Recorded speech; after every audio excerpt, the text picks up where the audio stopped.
Hey, I keep getting emails saying, how do I flatten my Spoilboard? I'm new. I don't know how to use Vectric. Help!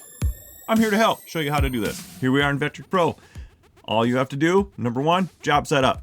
You set up your job. It should be 20. Mine is 24 by 24 for this example. Next step you need to do is create a square that exact same size. How do you create a square? Go here to draw a rectangle. Click on it. You set up your size, 24 by 24. Hit create. From there, we're going to go right down here to offset. We're going to click on offset. We're going to create a square that's a little larger than the square that we have highlighted. All right, so we're going to go make sure we click on outward right here. Now the distance, this is the catch. How big do I make the distance? I hear that often. Depends on the size of your bit. The bit I'm using is right here.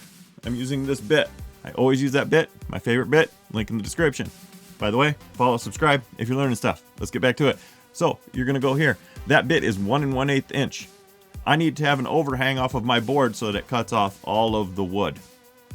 In order to cut off all of that wood, it needs to overhang about half the distance of that bit. 1 1/8, about half. For me, I'm calling it 1/2 inch. Look at that. The distance is plugged in. 1/2 inch. That's the size of my overhang. I'm going to go here and I'm going to select offset. Look, made a new square, just a little bit bigger than my Spoilboard. Here we are on the toolpath side.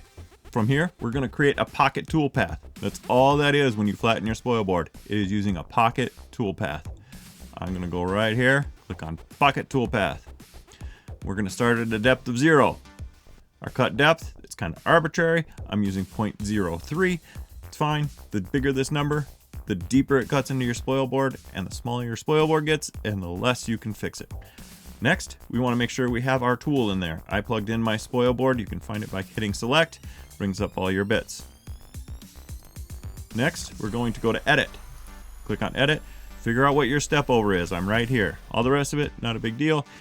Just make sure your step over is big enough. You don't want a little tiny step over. I do mine at 60%. Why? Just always have.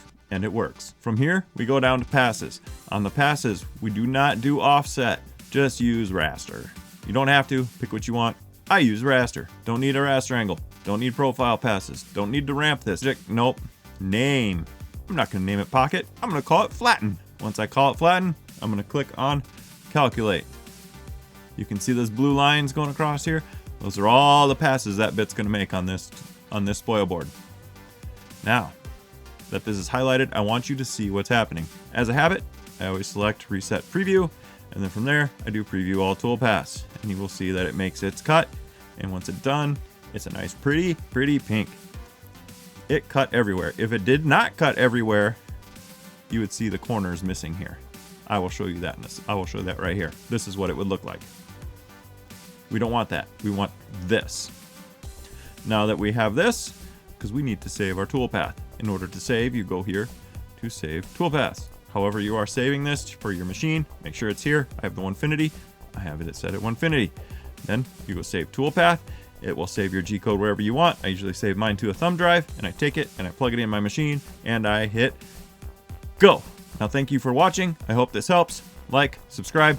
Thanks for helping me out. I appreciate it, and I hope I helped you too. Go be great.